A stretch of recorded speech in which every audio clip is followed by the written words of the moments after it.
Bonjour tout le monde, aujourd'hui je vous retrouve dans une nouvelle vidéo pour vous parler de comment se reprendre en main au niveau du sport, de l'alimentation et de la motivation après un coup de mou.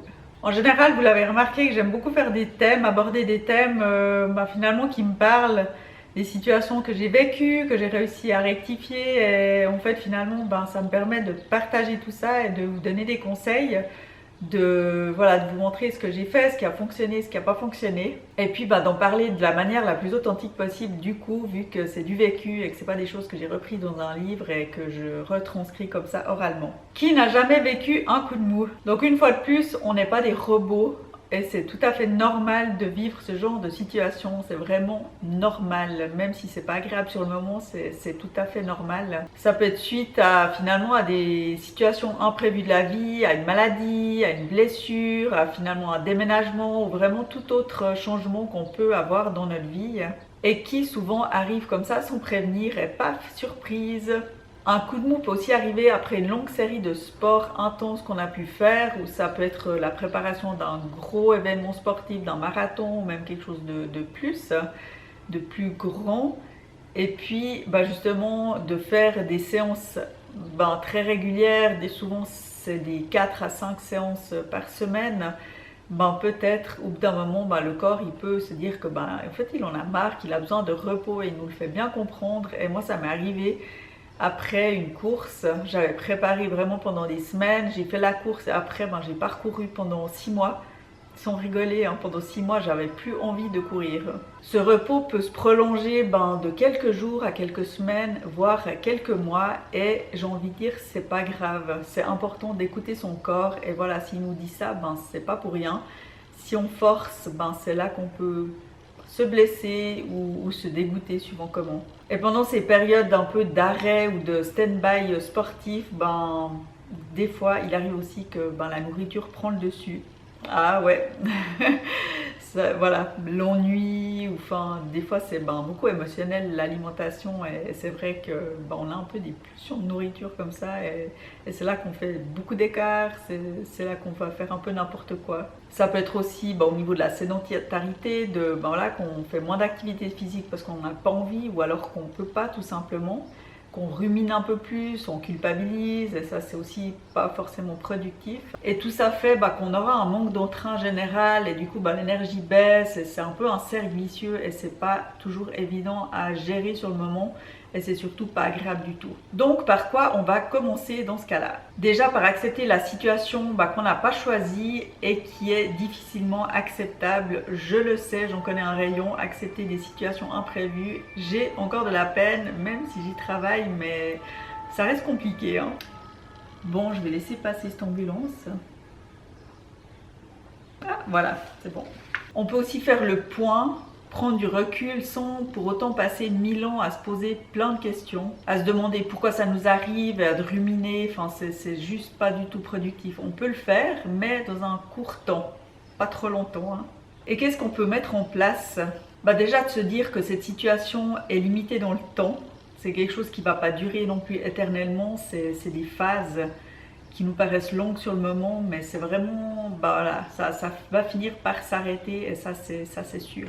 Aussi de prendre soin de soi et être douce envers soi-même. Ça aussi c'est pas évident, mais c'est tellement important, et c'est tellement finalement ça fait du bien. Ou bien alors de simplement ressortir un vieux projet qu'on a laissé de côté, qu'on n'avait pas le temps de faire, ou voilà. Puis du coup là on est un peu en arrêt de sport, on stand-by sport, et puis c'est l'occasion de ressortir ce genre de choses.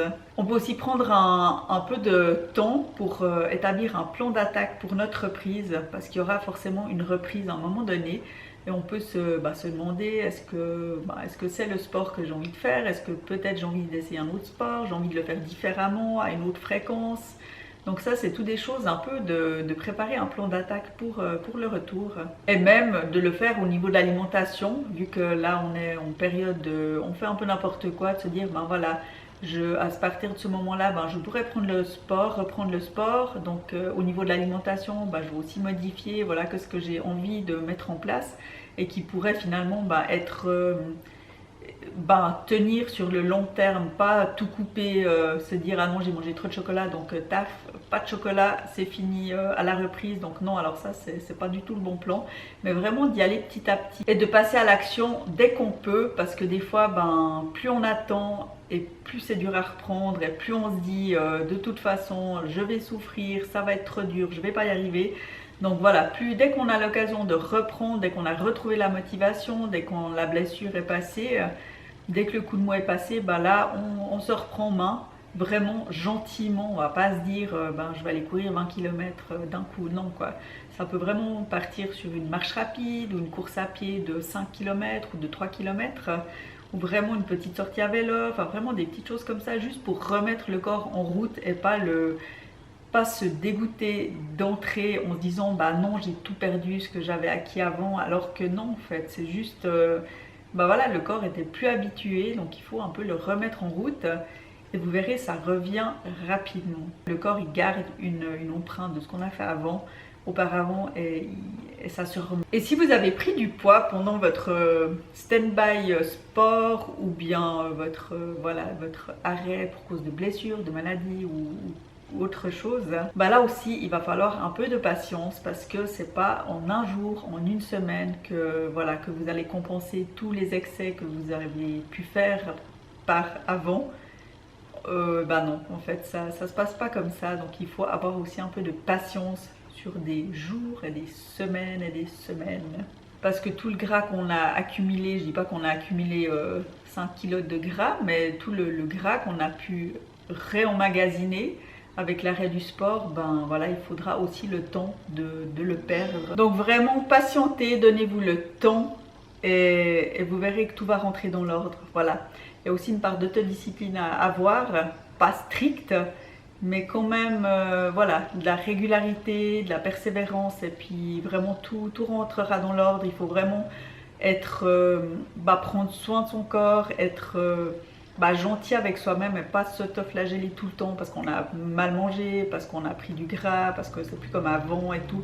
Donc vraiment de prendre son corps comme un ami, de le prendre par la main et puis de se dire voilà, maintenant viens avec moi, on avance et puis ça va aller vers le mieux. Donc voilà, j'espère avoir pu vous éclairer sur ce thème et puis que ça puisse vous servir peut-être une fois. Et encore, je vous remercie de me suivre et n'hésitez pas à me laisser un commentaire, ça me fait toujours plaisir. Et puis abonnez-vous à ma chaîne, ça me fait encore plus plaisir. Oui, j'essaye d'avoir un peu plus d'abonnés à chaque fois que je poste une vidéo. Et là aussi, c'est comme la perte de poids, voilà, je patiente et je vois que ça augmente petit à petit et ça me fait super plaisir. En tout cas, merci beaucoup et je vous dis à tout bientôt dans une prochaine vidéo.